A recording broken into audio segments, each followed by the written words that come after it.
Did you tune me or no? I don't know.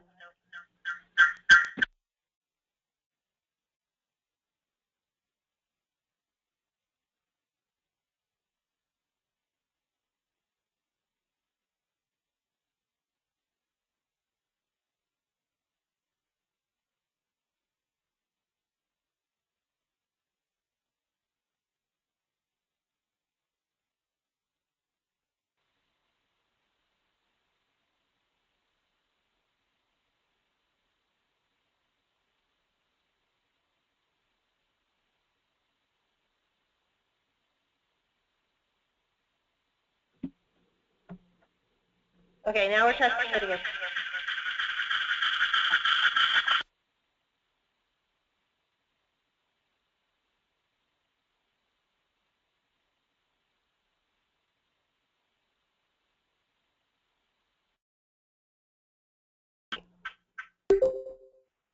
That feedback.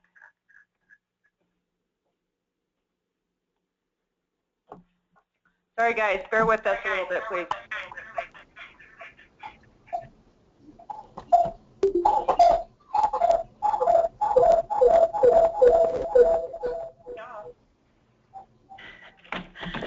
Okay. I know, it sounds like a spaceship. Phone call, not computer audio? Yes. Okay. Do I need to mute my, turn off the sound on my phone, on my computer? Maybe that. Okay.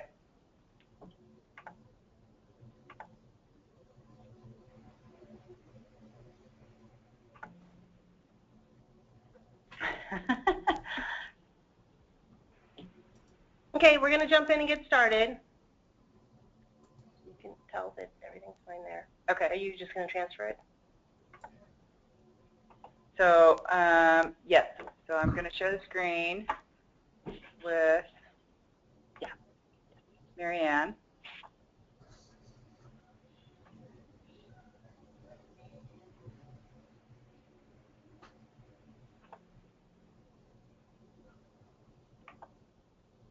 Did you send me that? Not yet. Okay.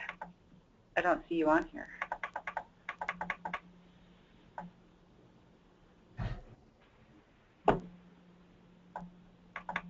You know, I can just drive on your computer. Yeah, okay. Sorry. We're almost there. Hang on. Okay.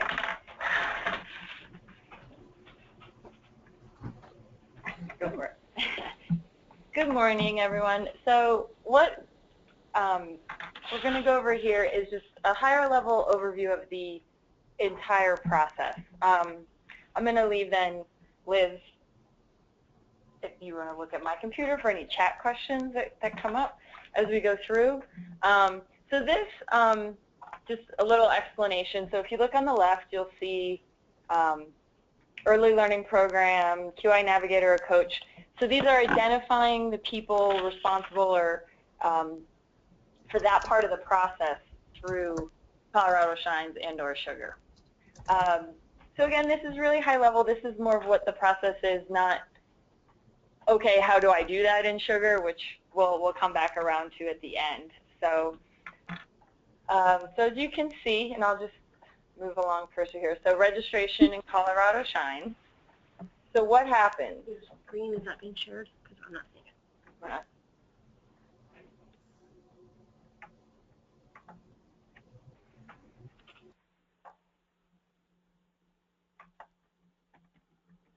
Liz, how do you, I thought I did.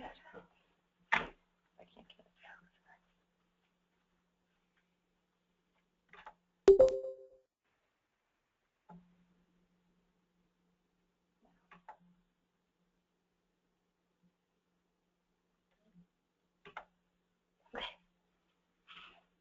Okay. Yep. So now we can see it. Okay. Then just to go back.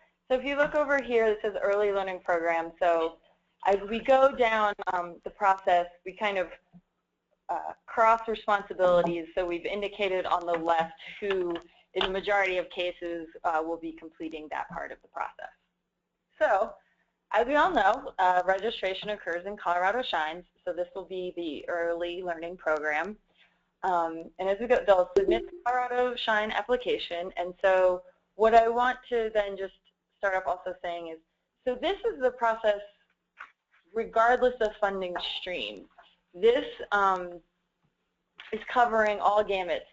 You know, personally, I've dealt more with the CCAP, but moving forward, all of the councils and providers will be utilizing the system for applications related to everything, ITQA, NCCAP, etc.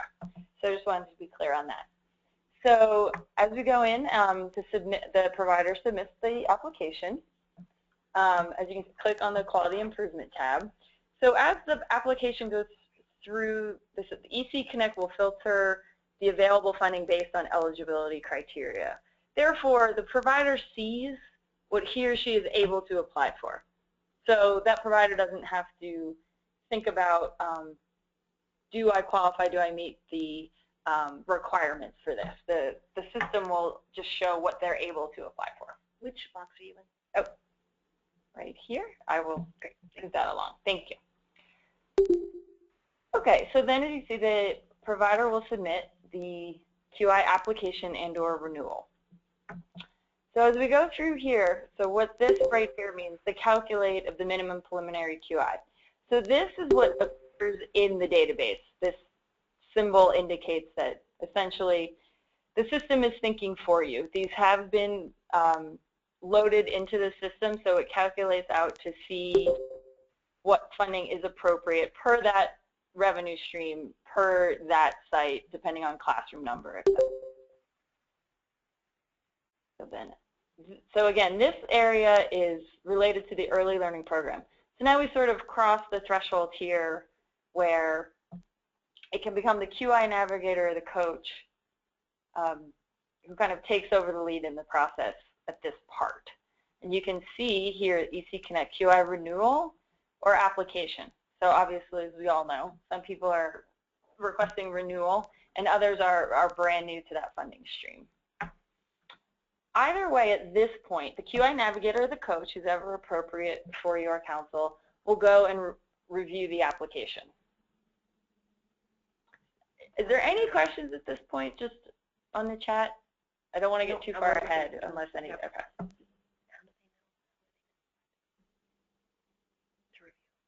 Oh, so, okay.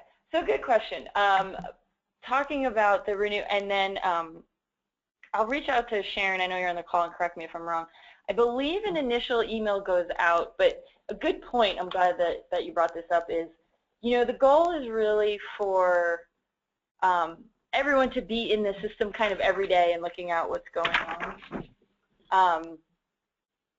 So, you know, for whatever reasonable for the council, to go in and be in the system, to see how many applications are going on, to continue the outreach, et cetera, at this point.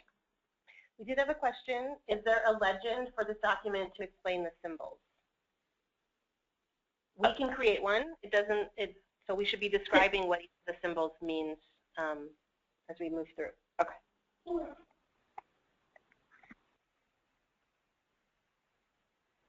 Okay. Yeah. Okay. So so I don't have that, but that's a good point to make this a little clearer, since this looks a little more like a schematic diagram at this point. So as we move down, as we can see, let's start with the renewal. So this then again crosses another threshold where it goes to QI management, and again with the councils that can vary per position. And at this point, it's where the council decides if they will be approved, accepted, and/or waitlisted, depending on funding and the completion of the application. So here, and then just to stay in this arena with QI management, if this is a new application, you know, the first question we want to ask is if the rubric applies. Okay, we have a question. Okay. How does the coach receive the email? Do we enter the coach's email somewhere? The email within the system is, I believe, the QI navigator should be set up in the system linked to the provider. This is Sharon. Can you hear me? Yes. So the email for the original application actually CCs the program manager who is on the funding stream itself. And the QI navigator or coach or program manager, really depending on how your council handles the application or the renewal process, would then be responsible for reviewing the applications. But the other option is that you should be logged into Sugar every day, and so you can look at the application module and see applications or renewals as they are available.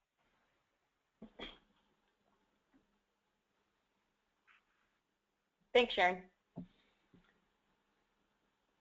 So as I said, if we go back here, so if it's a new application, what the first thing that the person within QI management wants to ask him or herself is if a rubric applies. As we know, it's Race to the Top, it's level 2. But otherwise, the council will need to look at the rubric in order to assess, for lack of a better term, the need or level of funding that would be appropriate related to that application.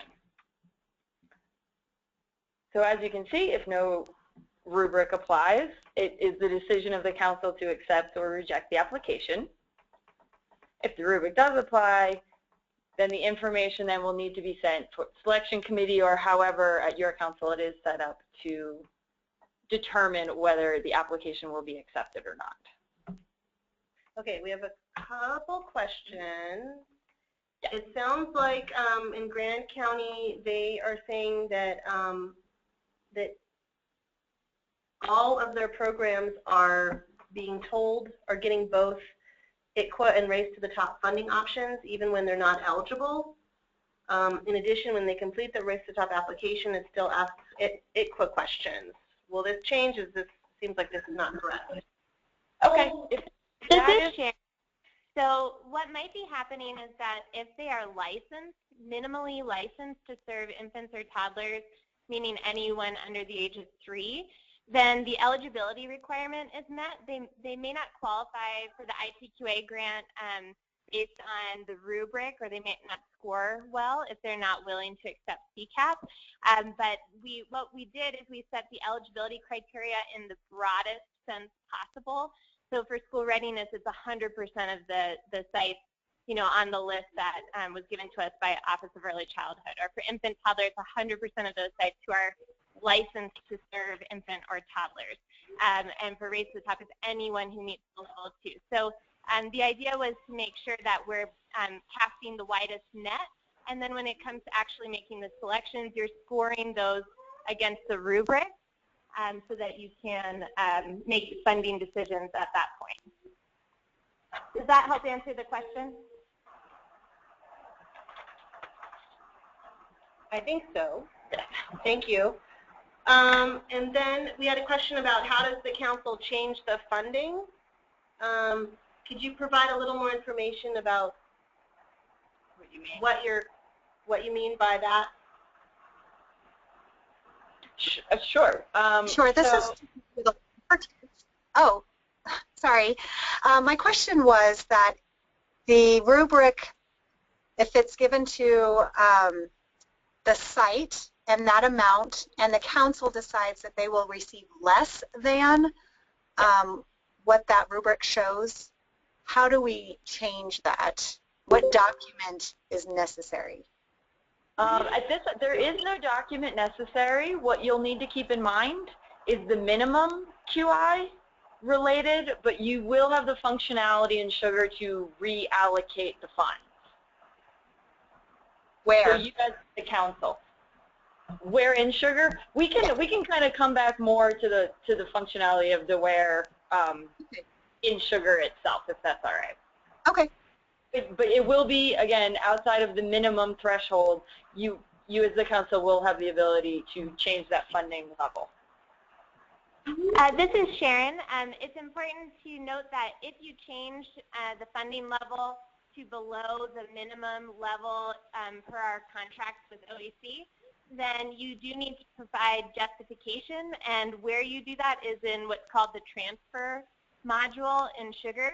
And we are working on, that's going to be the next webinar and module guide that we release is related to the requisitions module and the transfer module, and it's just the ability to kind of move dollars around so that you can make any adjustments that you see fit. And that's also how we'll handle the 20% discretionary requisition, where you as a council have some QI dollars in your budget that you can assign in addition to the minimum assignments of your selected provider site. But all of that information will be released soon. And it's important to note that the program MOU that the programs are signing gives a very general description of the minimum assignments and gives the council full discretion to adjust as necessary per your discretion. So in terms of getting the MOU out, you do not need to delay getting the MOU out until requisitions are adjusted. You can go ahead and send those through Sugar as soon as possible. Okay, so the questions are definitely rolling in, so I just wanted to clarify that if there's something that seems like it's very specific to your council and that the funding streams are not showing up the way you think they should, or something very specific to one of your providers, we're not going to be able to address that on the call today individually, so we would ask that you email support@eclacolorado.org with your specific question, because we're trying to really kind of keep it at a high level to go over so everyone understands the workflow.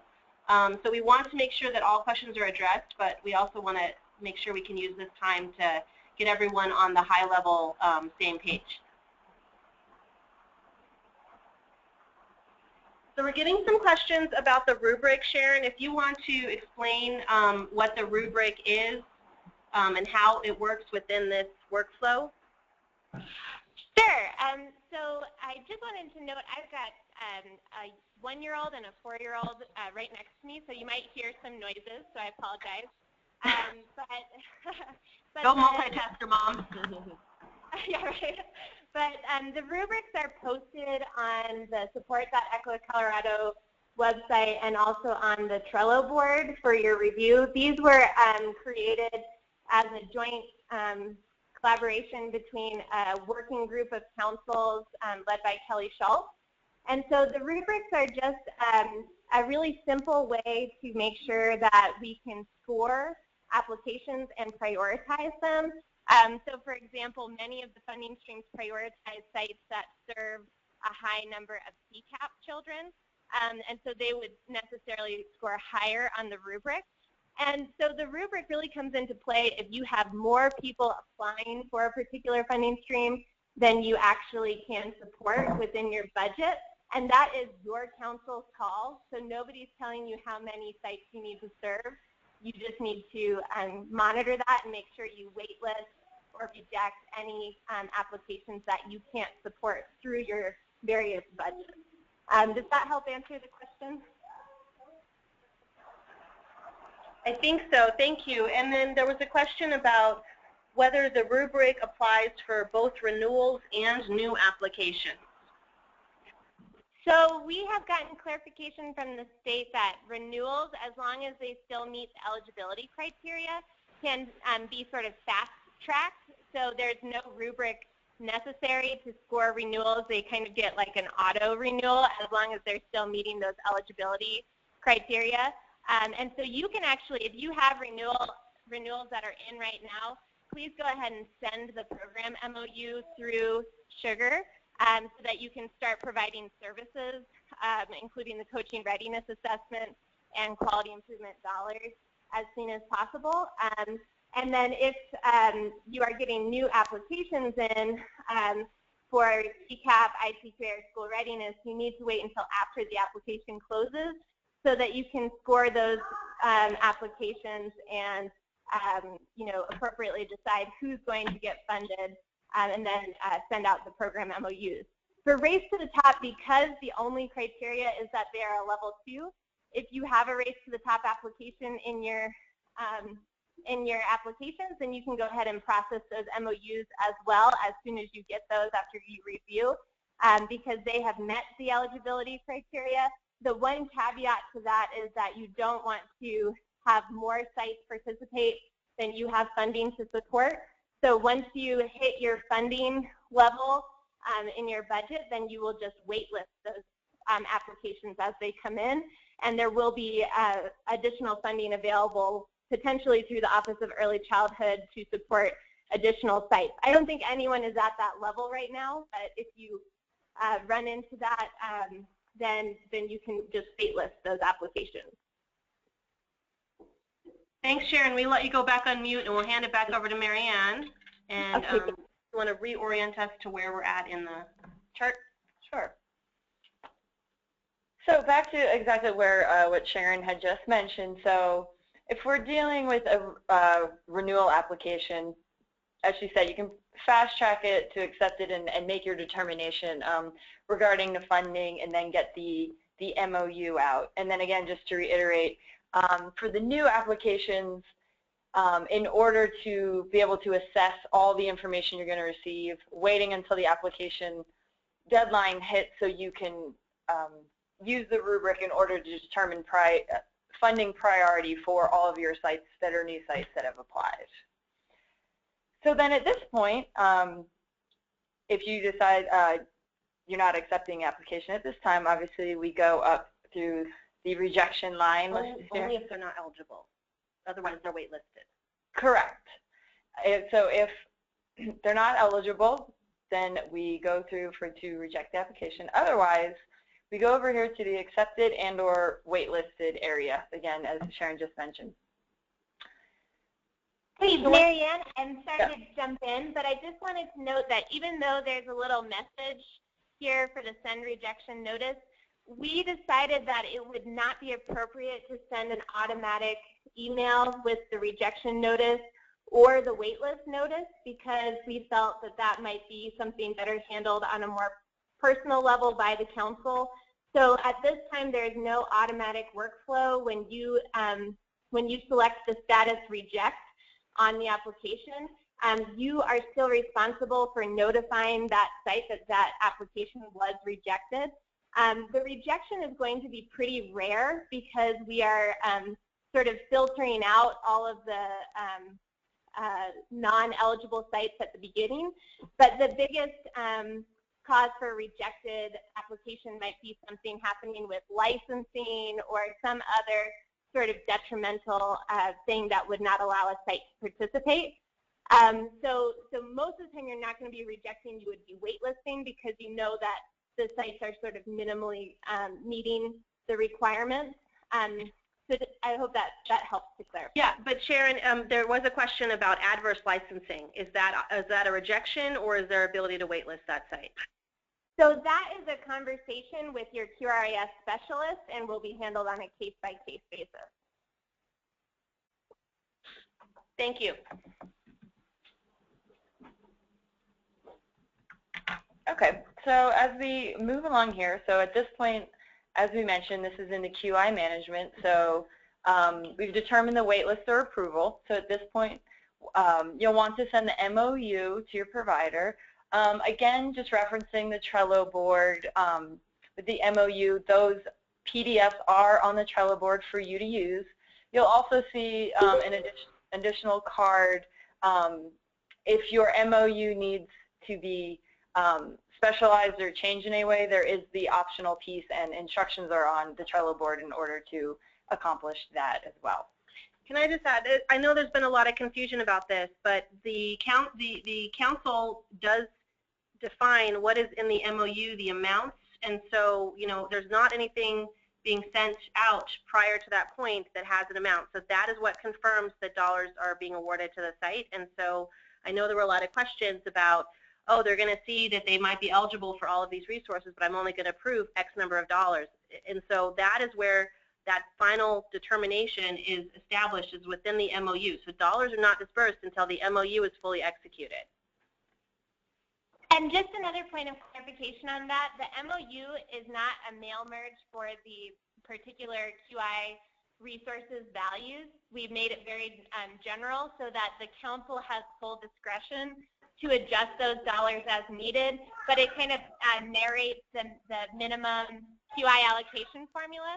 So the MOUs are actually on the Trello board that you can take a look at. We've had some councils who wanted to do their own custom MOU, and that's totally fine. So if you want to do that, you can send an email to support@ECHO Colorado. At this point, it's a little late in the game to get that going, but we can still work on that if that's something that's necessary for your council.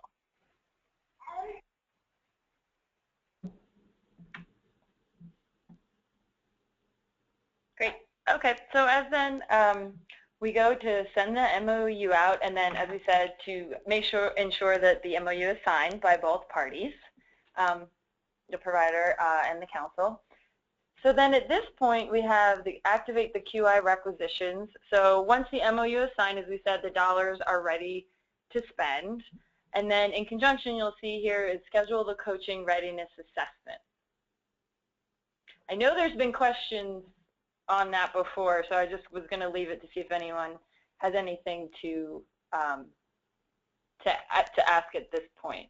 So right here, we're with the QI navigator or coach who is scheduling the readiness assessment for the site.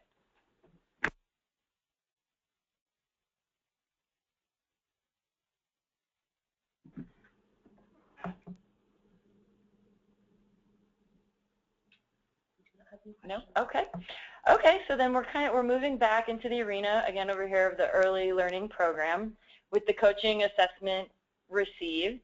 Just, important to point out, coaching it can be, and for many programs, is an ongoing event. So just wanted to point that out to keep in mind.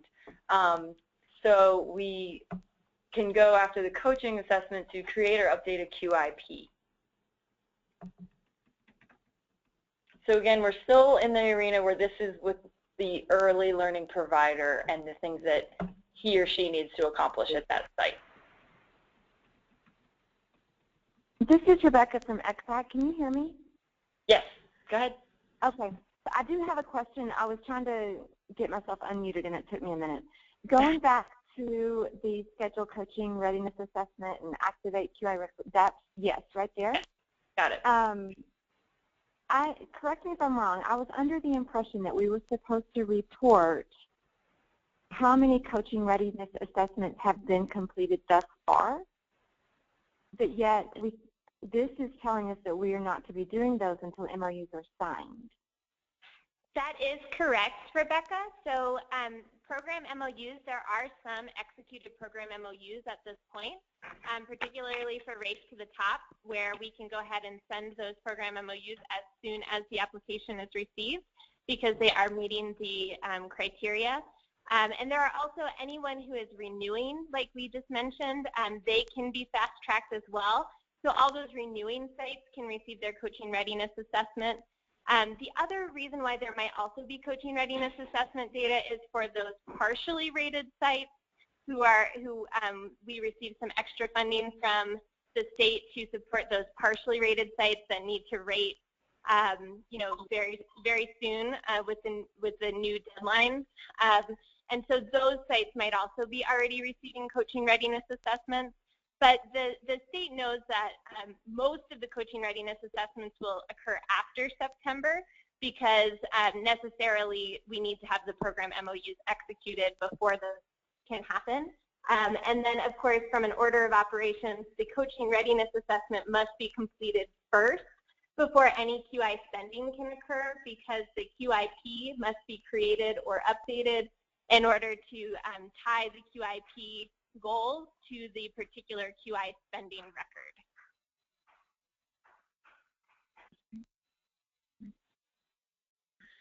Okay, thank you.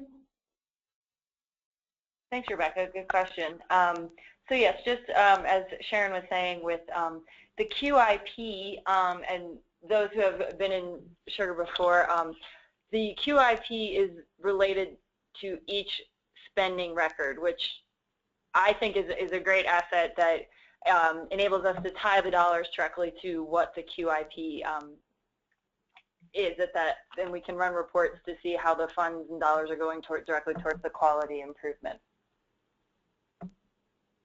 So again, at this point, so then we're back over here with the submit the quality improvement requests.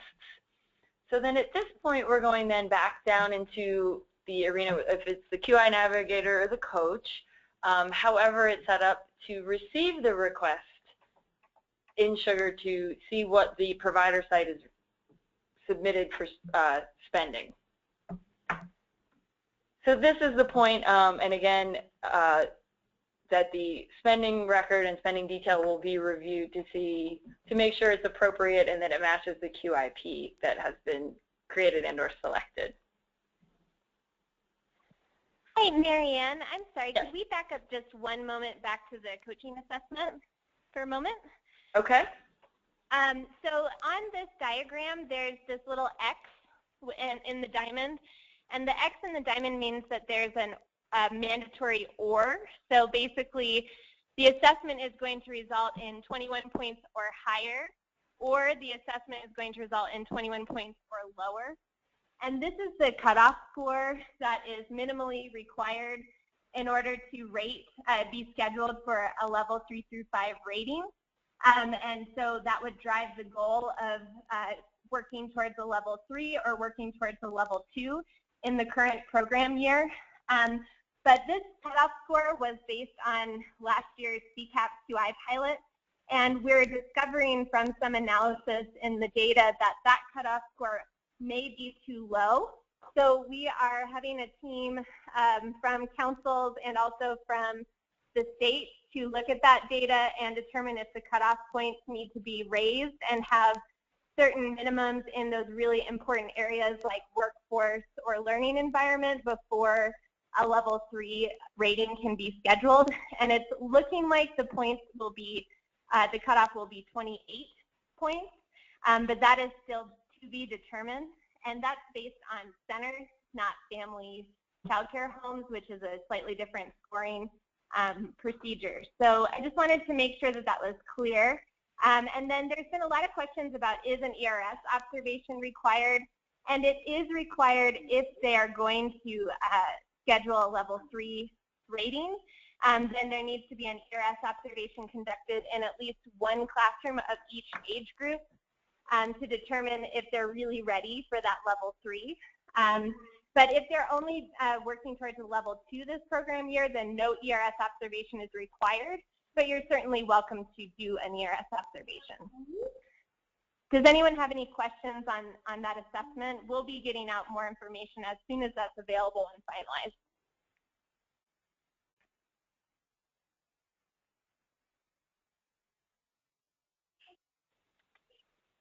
Great, thank you.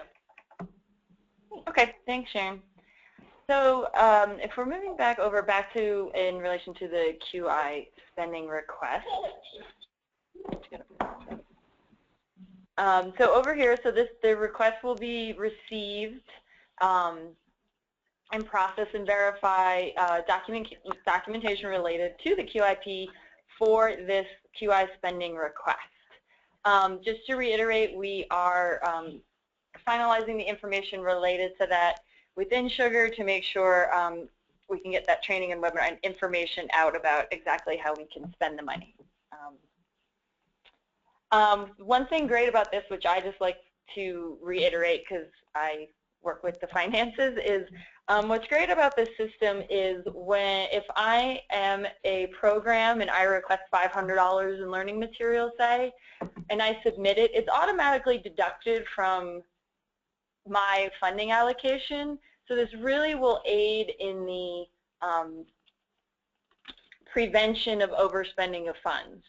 If the request is modified or, let's say it's something is backordered or canceled and you decide not to move forward with part of it, then obviously those funds will go back in as we update the spending record. But I think that's important to point out just in order for that funding management per site. Any questions on this as the programs are requesting the QI spending and how the navigator or coach is looking at it or what they should be looking for?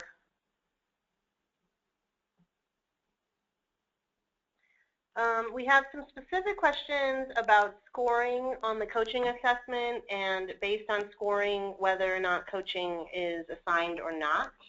Do we want to get into that or do we want to have that be? I can answer that really quickly. So the coaching assessment has no impact on additional coaching hours delivered, that's completely a council decision based on your available budget. But it's important to note that the coaching readiness assessment is probably going to take at least 5 coaching hours. And so that's why Race to the Top has a minimum assignment of 5 coaching hours per site, and you can prioritize Race to the Top if it's available for a site for coaching readiness assessment. Thanks, Sharon. Great, thank you. Okay, and then there will be some, further information as we solidify in regards to documentation with QIP requests. Following up on setting up some preferred vendors in the system, in more detail will be given in that to help everyone, particularly those new to the system, to make sure we're all receiving and uploading the appropriate documentation for reimbursement. We have a question on learning materials. Mm-hmm. I think, is this automatic reduction for those councils that have established accounts with the materials vendors? Is that, I'm sorry, is that a discount instead of? So Can you describe how learning materials are purchased and? Yes, sure. So as we all know, we have some preferred vendors for learning materials because that's obviously going to be a large part of the spending. So if we're relating, what I think I'm interpreting from the question is if it's the account the council has versus the sugar system and what the dollar amount is, the person who's entering the order in the system and or approving, you're entering that dollar amount based on your order. So that is the funding that will directly come down from sugar, from that funding amount. And that can be adjusted, say, if they give you an additional 10% because you ordered X dollar, then we just input that into sugar where you have the ability to update the order with to ensure the requested amount matches the invoice. So Heather, this is meant to answer your question. So if it isn't answered, please let us know.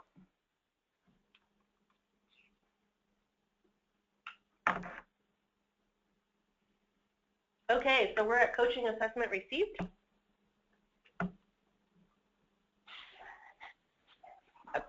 It looks like we have a couple of other questions. So the coaching assessment, one question was, could this take up all their coaching hours? And technically, yes, it could take up all of their coaching hours, but this is really just guided QRIS coaching, so that's probably okay.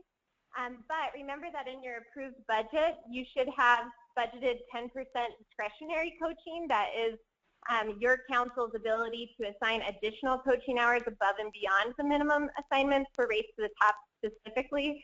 So you would have flexibility to adjust that if you need to. And the other piece around the purchasing, so there are a couple of developments that we're working on for purchasing in order to allow for a more seamless communication with approved vendors in an automated way.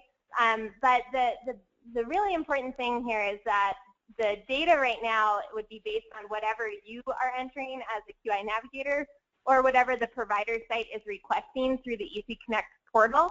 So then you would just want to make sure that you're entering the appropriate discount amount when you're recording the purchase order in Sugar. And Sugar is not going to just know what your discount amount is. You will need to put that in because it's different for every council. One thing that we're working on as ECLA with some of the approved vendors is kind of a group purchasing discount so that we can negotiate a higher discount for approved vendors and then kind of automate some of the workflow related to the ordering process.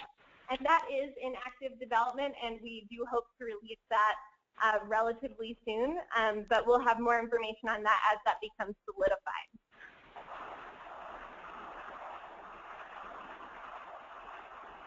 Great. Okay, so then I got one more question. So the coaching readiness assessment does not need to happen prior to approving the Race to the Top QI application. That's correct. The coaching readiness assessment should happen after the Race to the Top QI application.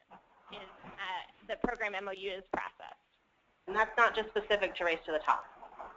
Right, that's across the board. We cannot deliver coaching services until we have a program MOU in place.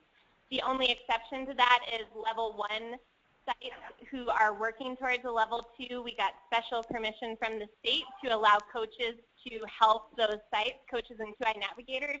So you can use your 10% discretionary coaching in order to support the coaching hours for those level 1 sites as well. Great.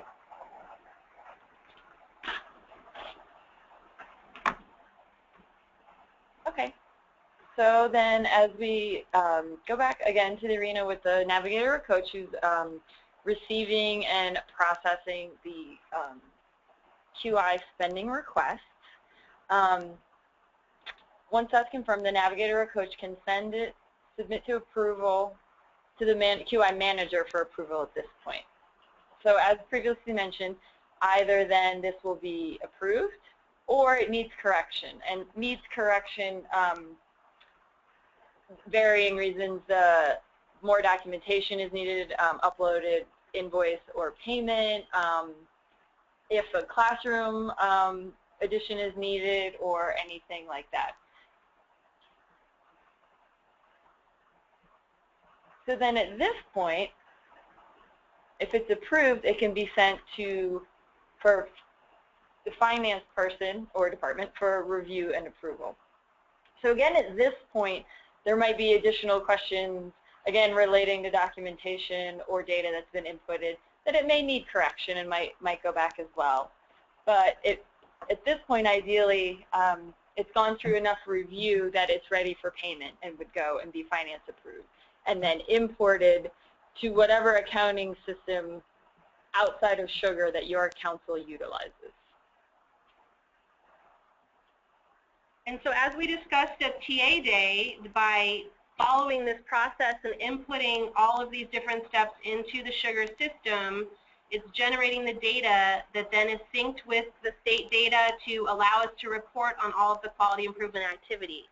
So that's why it's really important that all activities are tracked within Sugar so they're actually recorded and reported as having been completed, and also so that we can generate the actual disbursement. Yeah, and another quick note about this, because I'm sure we'll get this as a question, is who is the manager in this automated workflow? So the manager is going to default to the program manager that you have listed on your funding stream record for your various funding streams. If it needs to be a different person than whoever is listed on your program funding stream, then please email support@equicolorado.org and we can take care of that very easily. And then the finance approver, we will be collecting that information from each council, so it's really important when we ask for that, if you could please respond with whomever needs to be the finance approver, and that way we can automate that full approval process, and it makes it really easy. You can put in notes that get sent in an email to the various approvers, or needs correction notes to send back to the QI navigator, so it makes it very easy to go through that approval process.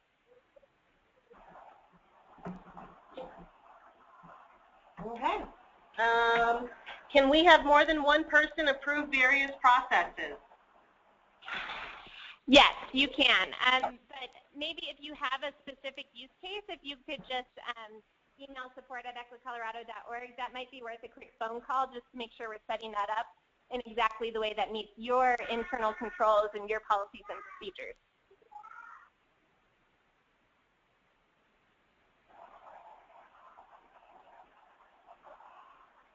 Okay, great. Thank you, Sharon, as well. So I'm going to turn it back over to Liz. Okay, so Sharon, I'm going to pull up that slide that you had referenced in an email. Is that a good time to do that? Sure, this would be great. Okay, hang on just one second. Okay. And everyone, Liz is going to be pulling up the CSTAT slides that we provided data for in order to report on some really important goals that the state has related to serving more CCAP children in higher quality settings.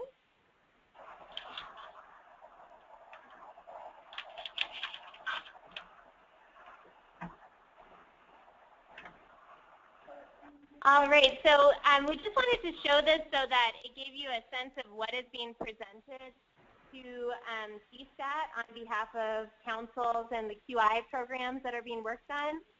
And as you can see, the WIG, wildly important goal, is that children in the Colorado Child Care Assistance Program under age of 5 are in the top tier quality rated facilities, and that's defined as a level 3 or higher.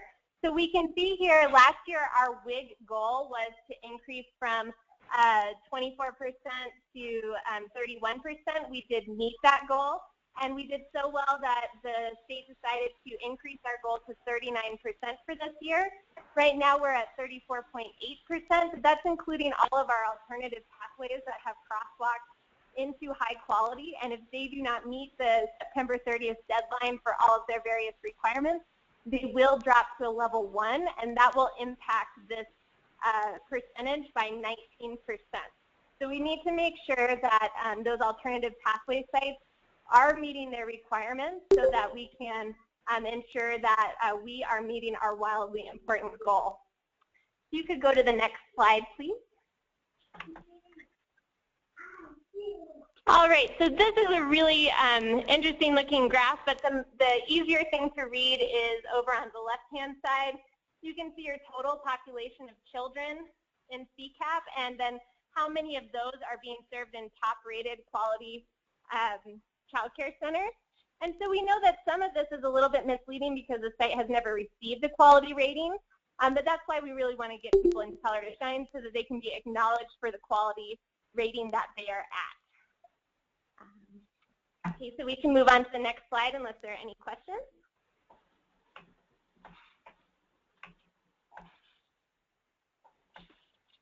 Okay, so the next slide is really some disclaimers on the fact that we did not have the data ready or complete for outreach activities and the coaching readiness assessment. So it's really nice because the state has recognized that and will be providing some of the narrative that was provided to Liz. So thank you to everyone who's responded to that, and we've seen some really great progress in the number of outreach calls and communications that have been entered into Sugar. So thank you so much for doing all of that work. It's really cool to be able to see progress as a whole state as we report the activities that we're doing. So now, Liz, if you want to pull up the application report and the communications report that I emailed you, then we can kind of show where we are to date. Because we've made really huge strides in the number of applications received at this point. Uh-oh.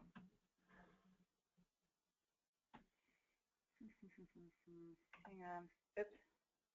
That's not what I meant to do. Sorry. Hang on.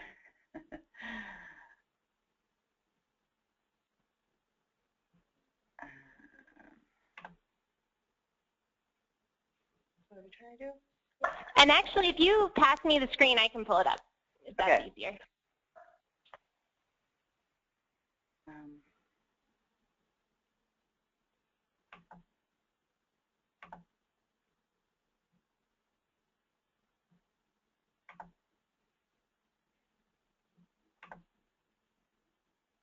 Go to your GoToMeeting.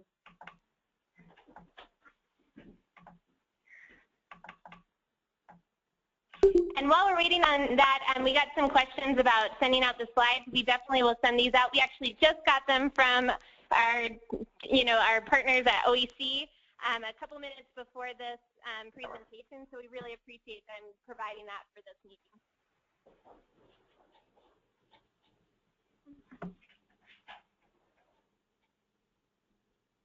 So Sharon, you should have control now. Okay, just 1 second. All right, so can everybody see my screen? Looks like a graph. Yes. Okay, great. So, so anybody can run this report. It's called Application Count by Council and Funding Stream. And when you run the report, you are only going to see your council's activity. But when I run the report, because I'm an administrative user, then I can see all councils. So all reports work that way. So if you're having any trouble viewing particular reports, it's probably a permissions issue, and if you email support@equicolorado.org, and take some snippets of what you are seeing, some screenshots, then we can definitely troubleshoot that very quickly. So in this case, we're just looking at school readiness, infant, toddler, CCAP, and Race to the Top QI funding streams. And from last week, where we were at about 480 applications, we're now at 785. So congratulations to everyone. This is really great progress in just 1 week. This is showing all statuses, so it is showing any applications that are still in process. And that just means that the provider has started the application but has not actually hit the submit button. So you can follow up with those sites directly when you see an in-process application and just see if there's anything that is preventing them from submitting. And that will help as we approach the 9/15 deadline for all grants except Race to the Top. Are there any questions about this graph? Okay, so the other thing I wanted to show really quickly is the communication outreach summation report. And so we can see that we went from about, I think it was around 900 communications that were logged as of last week to over 3,100, which is really great. We have gotten some bulk communication import requests to the support email, and I believe most of those have been reflected, but we will continue to do that. This is duplicated communications, so if you contact the site more than once, it shows up more than once on this report. But we do report on unduplicated communications to the state and also total count of communications. So I just wanted to show that really great progress and congratulate everyone for doing such a great job. Are there any questions on those two reports or anything that's been covered on this call so far?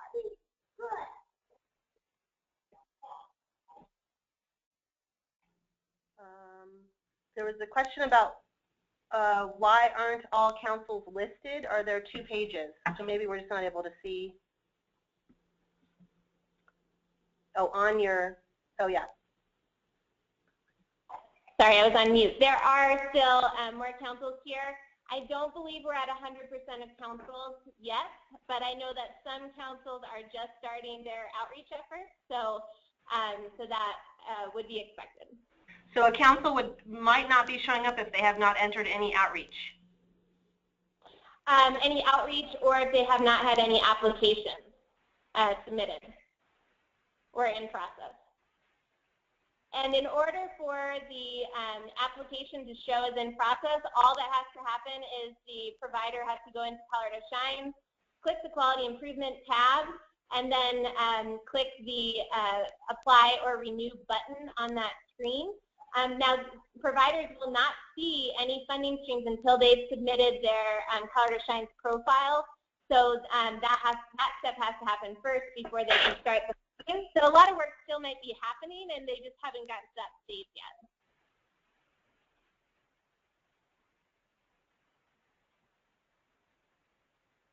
Any other questions? I think we might actually end on time, which would be pretty amazing. What is the latest on the request by councils to extend the September 15th application deadline? The latest that was already sent out was that the Race to the Top grant is now on a rolling application with no specified deadline. All other grants are on a 9/15 deadline. The only exception to that is those councils that are joining the CCAP QI pilot late. They're the next round of councils working on that, and they will have an extended deadline. And that's still being determined, but will most likely be October 15th. So just for a communications check-in, so Liz is sending out sugar-related important information regarding deadlines and things that have changed or clarifications to the sugar list or the EQUA list as appropriate. It is the responsibility of council coordinators to communicate to their staff important deadlines and changes. So if you're not getting that, you know, we need to make sure that everybody is looped in appropriately, because it's important that the right people are receiving those emails, so they're informed. And also, please continue to use that support at equicolorado.org email. I know yesterday I ask that questions in advance of this call be sent to my email, but we really are tracking those emails. We want to centralize that process, make sure that we're tracking all of the communications. So going forward, if you do have questions, please send them all to that support@eclacolorado.org. Also, going forward, we'd like to change these calls to 2 p.m. in the afternoon on Friday. I know some people like to skip out early on Fridays, but because Sharon is at home in the morning bouncing a baby on her hip while she's trying to answer all these complex questions, we're going to move the calls to 2 o'clock. We will record them. I apologize for the bumps in the road getting started today, but I think we worked out all the kinks, and I have signed up for a GoToWebinar. So, but we're looking forward to hosting these calls once a week and supporting you all just as best we can and as immediately as we can in the most efficient way possible. So we will. Sorry, we will not have a call on the 18th because of State TA Day. So no call on the 18th. Right. Are there any other questions? So, and actually I just had a quick comment. Thanks, Liz, for those clarifications and everything.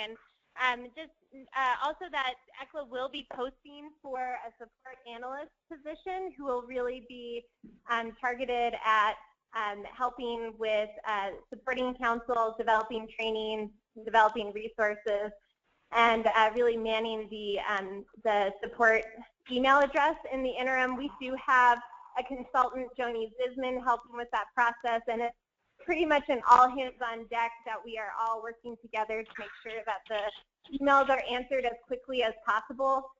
We just added an automated response just to confirm that we received the email, and that way you know that you sent the right email address and that it will be addressed.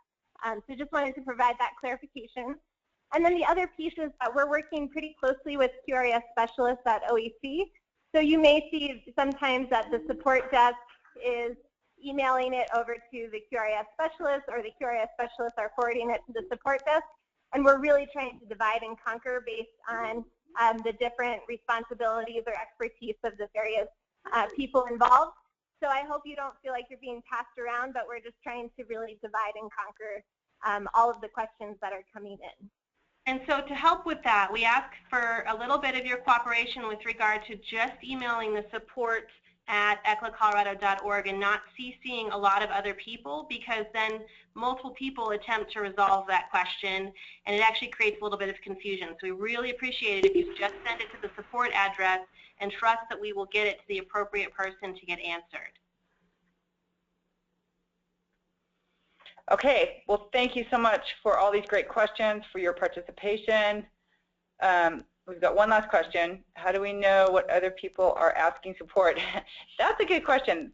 There are a lot of common questions coming in. I think since we're just starting this process, we're going to try and consolidate so that we're not having 10 people ask the same question and getting 10 different answers. Well, when there's a question, and what we're doing right now is we're updating that Trello board as questions come in with answers. For example, a question just came in 2 days ago. Are reminders sent from EchoSign, from Sugar, for the program MOUs, for any program MOUs that haven't been signed within a certain period of time? And the answer to that is yes, there are weekly reminders that get sent out for the program MOUs to anyone who has not yet signed. So we added a Trello card for that. So we're trying to add Trello cards basically as an FAQ as we go along. And we also will be working with OEC and the QRS specialists to kind of give them a column where they can respond with state answers to some very specific contracting type questions. That might take a little bit longer, but we are working on that. So, so please know that we're trying to keep that as updated and fresh as possible. And as information changes, which we all know happens, we are updating that site and also the support.eclacolorado.org site to try and make sure that you have the most recent version of things and that you have the best, most recent information, even as things change potentially over time. Okay, with that, I think we'll sign off. Thank you all. We will send out a link to this recording. Feel free to share it with anyone on your staff who was not able to join us today but would benefit from this information. Everyone have a wonderful holiday long weekend, and we will be talking to you. Thank you. Bye-bye.